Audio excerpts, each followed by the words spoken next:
ଆଜିକାର ରାଜନୀତି ଆଉ କେବଳ ଭାଷଣ କିମ୍ବା ସ୍ଲୋଗାନ ଉପରେ ନିର୍ଭର କରୁନି। ଆଦୌ ନୁହେଁ। ବରଂ ଏବେ ଏହା ଏକ ଗଭୀର ବିଜ୍ଞାନ ପାଲଟିଛି। ଡାଟା, ତଥ୍ୟ ଆଉ ତାକୁ ଆଧାର କରି ତିଆରି ହେଉଥିବା ସଠିକ୍ ରଣନୀତିର ଖେଳ। ତେବେ ଆସନ୍ତୁ ଆମେ ଏହି ନୂଆ ରାଜନୀତିର ସ୍ୱରୂପକୁ ବୁଝିବା ପାଇଁ ଓଡ଼ିଶାର ଗୋଟିଏ ନିର୍ବାଚନ ମଣ୍ଡଳୀକୁ, ଚମ୍ପୁଆକୁ ଏକ କେସ୍ ଷ୍ଟଡି ଭାବରେ ନେଇ ଗଭୀର ଭାବରେ ଦେଖିବା। ଆମର ଯାତ୍ରା ଓଡ଼ିଶାର କେନ୍ଦୁଝର ଜିଲ୍ଲାକୁ, ଆଉ ସେଇଠି ରହିଛି ଚମ୍ପୁଆ ବିଧାନସଭା ଆସନ। ଏହି ଅଞ୍ଚଳ କେବଳ ଖଣିଜ ସମ୍ପଦ ପାଇଁ ପରିଚିତ ନୁହେଁ, ବରଂ ଏହାର ରାଜନୈତିକ ଭୂଗୋଳ ମଧ୍ୟ ସବୁବେଳେ ବେଶ୍ ଚର୍ଚ୍ଚାରେ ରହିଥାଏ। ଏହା ଏକ ଏମିତି ରଣକ୍ଷେତ୍ର ଯେଉଁଠି ପ୍ରତିଥର ନିର୍ବାଚନ ଏକ ନୂଆ କାହାଣୀ କହିଥାଏ। ତେବେ କୌଣସି ରଣନୀତି ତିଆରି କରିବା ପୂର୍ବରୁ ଆମକୁ ସେହି ରଣକ୍ଷେତ୍ରକୁ ଭଲ ଭାବରେ ବୁଝିବାକୁ ପଡ଼ିବ। ଆସନ୍ତୁ ପ୍ରଥମେ ଚମ୍ପୁଆର ବର୍ତ୍ତମାନର ରାଜନୈତିକ ପରିସ୍ଥିତି କ'ଣ ଅଛି ଏବଂ କେଉଁ ସବୁ ସଂଖ୍ୟା ଏହାର ଭବିଷ୍ୟତ ନିର୍ଦ୍ଧାରଣ କରୁଛି ସେଗୁଡ଼ିକ ଉପରେ ଗୋଟିଏ ନଜର ପକାଇବା। 21.9%। ଏଇଟା କେବଳ ଗୋଟେ ସଂଖ୍ୟା ନୁହେଁ। ଏହା ହେଉଛି 2024 ନିର୍ବାଚନରେ ବିଜୟ ଏବଂ ପରାଜୟ ଭିତରେ ଥିବା ବିଶାଳ ବ୍ୟବଧାନ। ଏତେ ବଡ଼ ମାର୍ଜିନ୍ ସ୍ପଷ୍ଟ ଭାବରେ ଦର୍ଶାଉଛି ଯେ ବର୍ତ୍ତମାନର ଶାସକ ଦଳର ସ୍ଥିତି ସେଠାରେ କେତେ ମଜବୁତ। ଆଉ ଟିକେ ଗଭୀରକୁ ଗଲେ ଆମେ ଦେଖିବା 2024 ନିର୍ବାଚନର ଫଳାଫଳକ।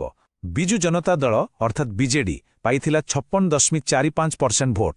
ଅନ୍ୟପଟେ ଭାରତୀୟ ଜନତା ପାର୍ଟି ବିଜେପି ପାଇଥିଲା 34.56%। ଏହି ଭୋଟ ଅଂଶରୁ ବିଜେଡିର ପ୍ରଭୁତ୍ୱ କେତେ ଅଧିକ ତାହା ସ୍ପଷ୍ଟ ବାରି ହୋଇପଡ଼ୁଛି। ତେବେ ଜଣେ ରଣନୀତିକାର ପାଇଁ ଏହାର ଅର୍ଥ କ'ଣ? ଏହାର ଅର୍ଥ ହେଉଛି, ଯଦି କୌଣସି ବିରୋଧୀ ଦଳକୁ ଏହି ଆସନ ଜିତିବାର ଅଛି, ତେବେ ତାକୁ ପାଖାପାଖି 11% ଭୋଟ ନିଜ ପଟକୁ ଆଣିବାକୁ ପଡ଼ିବ। ନିଶ୍ଚିତ ଭାବରେ ଏହା ଏକ ବଡ଼ ଆହ୍ୱାନ। କିନ୍ତୁ ମନେ ରଖିବାକୁ ହେବ, ରାଜନୀତିରେ କିଛି ବି ଅସମ୍ଭବ ନୁହେଁ। ଲୋକଙ୍କ ମନ ବଦଳିବାକୁ ବେଶୀ ସମୟ ଲାଗେ ନାହିଁ। କିନ୍ତୁ ମନେ ରଖନ୍ତୁ, ଏହିସବୁ ସଂଖ୍ୟା ଆଉ ପ୍ରତିଶତ ପଛରେ ଅଛନ୍ତି ସାଧାରଣ ଲୋକ, ସେମାନଙ୍କର ଆଶା, ସେମାନଙ୍କର ସମସ୍ୟା। ତେବେ ଚମ୍ପୁଆର ଲୋକମାନେ ପ୍ରକୃତରେ କିଏ? ସେମାନଙ୍କ ଜୀବନର ସବୁଠୁ ବଡ଼ ସମସ୍ୟାଗୁଡ଼ିକ କ'ଣ? ଆସନ୍ତୁ ସେମାନଙ୍କର ସ୍ପନ୍ଦନକୁ ଅନୁଭବ କରିବାକୁ ଚେଷ୍ଟା କରିବା। ଯଦି ଚମ୍ପୁଆର ରାଜନୀତିକୁ ବୁଝିବାକୁ ଚାହୁଁଛନ୍ତି, ତେବେ ପ୍ରଥମେ ଏହାର ସାମାଜିକ ଗଠନକୁ ବୁଝିବାକୁ ପଡ଼ିବ। ଏଠାରେ ପ୍ରାୟ 87% ଲୋକ ଆଦିବାସୀ ସମ୍ପ୍ରଦାୟର। ବିଶେଷକରି ହୋ ଏବଂ ଜୁଆଙ୍ଗ ଭଳି ସମ୍ପ୍ରଦାୟ ଏଠାରେ ପ୍ରମୁଖ। ରାଜନୈତିକ ଦୃଷ୍ଟିକୋଣରୁ ଦେଖିଲେ ଏହା ଏକ ବହୁତ ବଡ଼ ଏବଂ ନିର୍ଣ୍ଣାୟକ ଭୋଟ ବ୍ୟାଙ୍କ। ତେବେ ଏହି ଲୋକମାନଙ୍କର ପ୍ରକୃତ ସମସ୍ୟା କ'ଣ? ଡାଟା କହୁଛି ପାନୀୟ ଜଳ ଏବଂ ନିଯୁକ୍ତି। ଏହି ଦୁଇଟି ମୌଳିକ ସମସ୍ୟା ଲୋକଙ୍କ ମନରେ ସବୁଠାରୁ ଅଧିକ ଚିନ୍ତା ସୃଷ୍ଟି କରିଛି। ଏହାର ତୀବ୍ରତା ବାକି ସବୁ ସମସ୍ୟାଠାରୁ ଢେର ଅଧିକ। ଏଥିରୁ ସ୍ପଷ୍ଟ ଯେ ଲୋକଙ୍କ ପାଇଁ ଏହି ଦୁଇଟି ପ୍ରସଙ୍ଗ ସର୍ବାଧିକ ଗୁରୁତ୍ୱ ରଖେ। ଡାଟା ପଛରେ ଥିବା ମଣିଷର କଥା ଶୁଣିଲେ ସମସ୍ୟାର ଗଭୀରତା ଆହୁରି ଭଲ ଭାବରେ ଜଣାପଡ଼େ।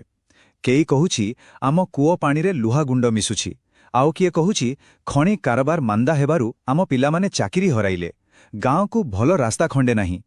ଏସବୁ କେବଳ ଅଭିଯୋଗ ନୁହେଁ, ଏଗୁଡ଼ିକ ହେଉଛି ସେମାନଙ୍କ ଦୈନନ୍ଦିନ ଜୀବନର କଠୋର ବାସ୍ତବତା। ଆମ ସମ୍ବିଧାନ ପ୍ରତ୍ୟେକ ନାଗରିକଙ୍କୁ ଏକ ସମ୍ମାନଜନକ ଜୀବନର ଅଧିକାର ଦେଇଛି। ସେଥିପାଇଁ ଲୋକଙ୍କ ସମସ୍ୟାକୁ ଶୁଣିବା ଏବଂ ତାକୁ ଦାୟିତ୍ୱର ସହ ସମାଧାନ କରିବା ହିଁ ପ୍ରକୃତ ଜନସେବା। ବର୍ତ୍ତମାନର ସ୍ଥିତିକୁ ଠିକ୍ ଭାବେ ବୁଝିବାକୁ ହେଲେ ଆମକୁ ଅତୀତକୁ ଫେରି ଦେଖିବାକୁ ପଡ଼ିବ। କାରଣ ରାଜନୀତିରେ କିଛି ବି ହଠାତ୍ ହୁଏ ନାହିଁ। ଆସନ୍ତୁ ଚମ୍ପୁଆର ରାଜନୀତିକ ଇତିହାସର ପୃଷ୍ଠା ଓଲଟାଇବା ଏବଂ ଦେଖିବା ସମୟ ସହିତ ଏଠାକାର ରାଜନୀତିକ ଧାରା କିପରି ବଦଳିଛି। ଗତ କିଛି ନିର୍ବାଚନର ଫଳାଫଳକୁ ଦେଖିଲେ ଏକ ବହୁତ ଆକର୍ଷଣୀୟ ଚିତ୍ର ସାମ୍ନାକୁ ଆସେ। 2009 ପଠାରୁ ବିଜେଡି ଧୀରେ ଧୀରେ କ୍ରମାଗତ ଭାବେ ନିଜର ସ୍ଥିତି ମଜବୁତ କରିଚାଲିଛି। କିନ୍ତୁ 2019ରେ ହଠାତ୍ ବିଜେପିର ଭୋଟ ଅଂଶ ବହୁତ ମାତ୍ରାରେ ବଢ଼ିଯାଇଥିଲା। ଆଉ ଗୋଟିଏ ଗୁରୁତ୍ୱପୂର୍ଣ୍ଣ କଥା ହେଲା, ପ୍ରତି ନିର୍ବାଚନରେ ମତଦାନ ହାର ମଧ୍ୟ ବଢ଼ି ବଢ଼ି ଚାଲିଛି। ଏହାର ଅର୍ଥ ଲୋକମାନେ ରାଜନୀତିରେ ଅଧିକ ସକ୍ରିୟ ହେଉଛନ୍ତି। ଆଉ ଚମ୍ପୁଆ ରାଜନୀତିରେ ଜଣେ ବ୍ୟକ୍ତିଙ୍କ ଭୂମିକାକୁ ଆଦୌ ଅଣଦେଖା କରାଯାଇପାରିବ ନାହିଁ। ସେ ହେଉଛନ୍ତି ସନାତନ ମହାକୁଡ଼। 2014ରେ ସେ ସ୍ୱାଧୀନ ପ୍ରାର୍ଥୀ ଭାବେ ଜିତିଥିଲେ, ଆଉ 2024ରେ ସେହି ସମାନ ନେତା ବିଜେଡି ଟିକେଟରୁ ଜିତିଛନ୍ତି ଆଉ ବିଜୟର ବ୍ୟବଧାନକୁ ମଧ୍ୟ ବଢ଼ାଇଛନ୍ତି। ଏଥିର କ'ଣ ସ୍ପଷ୍ଟ ହେଉଛି? ଏଥିର ସ୍ପଷ୍ଟ ଯେ ଜଣେ ନେତାଙ୍କ ବ୍ୟକ୍ତିଗତ ପ୍ରଭାବ ସହିତ ଯେତେବେଳେ ଏକ ଶକ୍ତିଶାଳୀ ଦଳୀୟ ସଂଗଠନ ମିଶିଯାଏ, ସେତେବେଳେ ଫଳାଫଳ ବହୁତ ବଡ଼ ହୋଇଥାଏ। ତେବେ ଏତେ ସବୁ ତଥ୍ୟ, ଏତେ ସବୁ ସଂଖ୍ୟା, ଏସବୁକୁ ନେଇ ଜଣେ ରାଜନୈତିକ ରଣନୀତିକାର କ'ଣ କରେ? ସେ କିପରି ଏହି ବିକ୍ଷିପ୍ତ ତଥ୍ୟଗୁଡ଼ିକୁ ଏକାଠି କରି ଏକ ସଫଳ ରଣନୀତିରେ ପରିଣତ କରେ? ଆସନ୍ତୁ ଏହି ପ୍ରକ୍ରିୟାକୁ ବୁଝିବା ପାଇଁ ଏକ ପ୍ରତିଷ୍ଠିତ ବିଶ୍ଳେଷଣାତ୍ମକ ଫ୍ରେମୱାର୍କ ଉପରେ ନଜର ପକାଇବା। ଏହି ଫ୍ରେମୱାର୍କର ନାଁ ହେଉଛି SWOT ଆନାଲିସିସ୍। ଏହା ଏକ ବହୁତ ଶକ୍ତିଶାଳୀ ଉପକରଣ। S ଅର୍ଥାତ୍ ଷ୍ଟ୍ରେଙ୍ଗଥ୍ସ, ମାନେ ଆପଣଙ୍କର ନିଜର ଶକ୍ତି କ'ଣ। W ଅର୍ଥାତ୍ ୱିକନେସେସ୍, ମାନେ ଆପଣଙ୍କର ଦୁର୍ବଳତା କେଉଁଠି। O ଅର୍ଥାତ୍ ଅପରଚ୍ୟୁନିଟିଜ୍, ମାନେ ଆପଣଙ୍କ ପାଇଁ ବାହାରେ କି ସୁଯୋଗ ରହିଛି। ଆଉ T ଅର୍ଥାତ୍ ଥ୍ରେଟ୍ସ, ମାନେ ଆପଣଙ୍କୁ କେଉଁଠୁ ବିପଦ ଆସିପାରେ। ଯେତେବେଳେ ଏହି ଚାରୋଟି ଜିନିଷକୁ ଠିକ୍ ଭାବେ ବୁଝିହୁଏ, ସେତେବେଳେ ଯାଇ ଏକ ସଠିକ୍ ରଣନୀତି ତିଆରି ହୋଇପାରେ।